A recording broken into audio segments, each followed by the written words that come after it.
আসসালামু আলাইকুম। আমরা আজকে যাচ্ছি যমুনা সেতুর পূর্ব পাশে ভেসেল ঘাট নামের একটি জায়গায়। অনেক সুন্দর এবং মনোরম পরিবেশ হয়। আমরা ঘুরতে যাচ্ছি সেখানে। তো দেখা যাক কতটুকু সুন্দর এবং মনোরম পরিবেশ। যমুনা সেতু তথা যমুনা সেতুর পূর্ব পার ভেসেল ঘাট, এই জায়গাটি অনেক সুন্দর। অনেক পর্যটকরা ঘুরতে আসে, ফিরতে আসে। এখানে পিকনিক পয়েন্টও আছে, অনেক ডিঙ্গি নৌকা আছে। মানুষ চাইলে এটা সময় কিংবা জায়গার উপর নির্ধারণ করে ভাড়া নির্ধারণ করতে পারে। এখানে অনেক জাহাজ দাঁড় করানো আছে।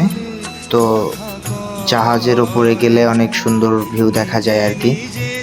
গিয়ে দেখে অনেক সুন্দর ভিউ। এখানে অনেকজন কাপল ভিডিও বানাচ্ছে, অনেক ছেলে মেয়ে টিকটক ভিডিও বানাচ্ছে।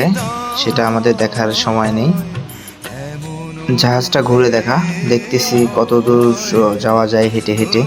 এই জাহাজ থেকে ওই জাহাজে পাড়ি দিচ্ছি। সুন্দর লাগতেছে, ভালো লাগতেছে জায়গাটা অনেক। তাই বারবার বলতেছি যে ভিডিও করে দাও, ভিডিও করে দাও, ভিডিও করে দাও। ভিডিও করা অবশেষে এইখানে বসে সুন্দর একটা ভিউ দেখা যায়। তাই বসলাম, একটু বন্ধুকে বললাম ভিডিও করে দাও। একটু সুন্দর লোকেশনগুলো হেঁটে চলাফেরা করে ঘুরে দেখা এখান থেকে যমুনা সেতু কত সুন্দর দেখা যায়। তাই আমরা আর দেরি না করে একটি নৌকা ভাড়া করে যমুনা সেতুর নিচে যাওয়ার জন্য রওনা দিলাম। এবার যাওয়া যাক তাহলে সেইখানে।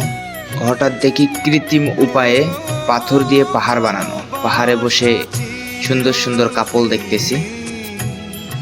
বাহ, কত সুন্দর। সেলফি উঠতেছে, ভিডিও করতেছে, অনেক সময় হাক করতেছে। যাই করুক না কেন, তারা যুগের সঙ্গে তাল মিলিয়েই সব কিছু করতেছে। আমার এখানে কোনো কিছু করার নেই, আমাদের শুধু দেখেই যেতে হবে। এখন নৌকায় যাওয়ার পালা। নৌকায় এসে দেখি এত সুন্দর ভিউ। বন্ধুকে বললাম ভিডিও করে দাও, সে তো ভিডিও করে দিচ্ছে। আমার আশেপাশের ওয়েদারগুলো এত বেশি সুন্দর যে দেখলেই মনটা ভরে যায়। নৌকায় ওঠার পর বিভিন্ন মডেলের, বিভিন্ন স্টাইলের, বিভিন্ন পাশে ভিডিও করার তাল বাহানা ধরে ফেললাম। তবে ওয়েদারটা অনেক সুন্দর ছিল, জায়গাটাও অনেক সুন্দর ছিল। সব কিছুই যেন জমে ক্ষীর, মাখনের মতো হয়ে গেছিল। এখন আমরা যমুনা সেতুর নিচে যাচ্ছি। তার আগে আমরা ভিউটা দেখি আর কত সুন্দর লাগে। আপনারা দেখতে পারতেছেন যে কত সুন্দর একটা ভিউ। আপনারাও চাইলে আসে ঘুরে দেখতে পারেন।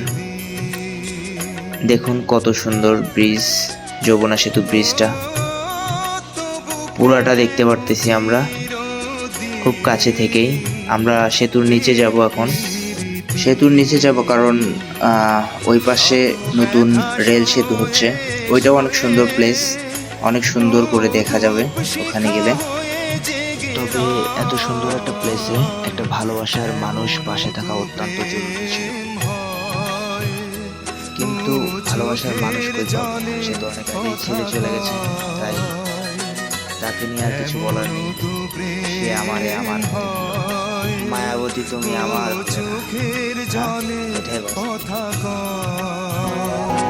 কেমন জানি হয়ে গেল, না তোমায় পেলাম না অন্য কারো হতে পারলাম। আমি তোমাকে চাইতে চাইতেই বরবাদ হয়ে গেলাম। সে আমার আমার হতে দেয় না। সবার জীবনে ভালোবাসার মানুষ কারো জীবনে আসে।